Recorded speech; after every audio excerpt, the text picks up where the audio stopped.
राधे राधे। आपको एक भोजपुरी श्याम भजन सुनाती हूँ, जिसमें कन्हैया माँ यशोदा से कहते हैं कि माँ अब मैं तुम्हारी गाय चराने नहीं जाऊँगा, क्योंकि मुझे वन में भूख लगती है, प्यास लगती है, नींद लगती है, मगर आप कुछ भेजती नहीं हैं। तो आइए सुनते हैं कृष्ण जी का उलाहना भरा ये भजन। चैनल को लाइक करिए, सब्सक्राइब करिए और शेयर करिए। अब ना चराइब राउर गैया यशोदा मैया, अब ना चराइब राउर गैया यशोदा मैया, अब ना चराइब राउर गैया यशोदा मैया। गैया चरावत रहनी भूख लगत है रामा, गैया चरावत रहनी भूख लगत है रामा।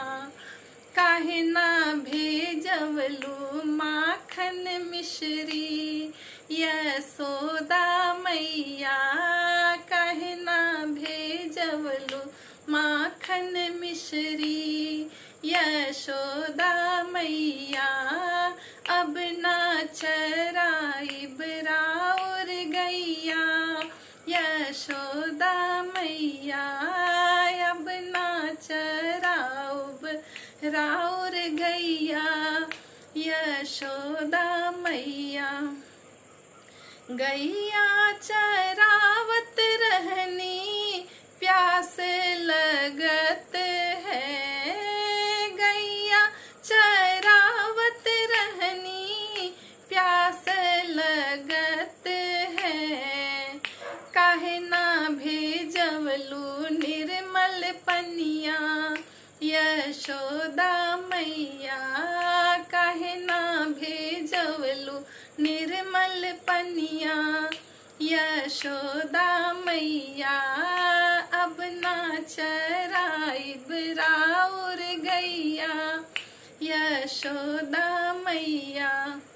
गैया चरावत रहनी नींद लगत है, गैया चरावत रहनी नींद लगत है।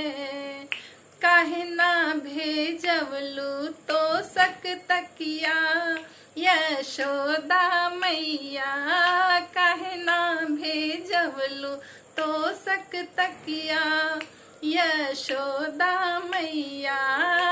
अब ना चराइब राउर गैया यशोदा मैया, अब ना चराइब राउर गैया यशोदा मैया।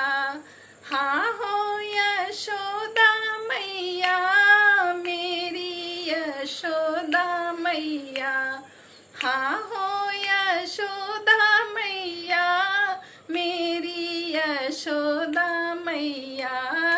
अब ना चराइब राउर गैया यशोदा मैया।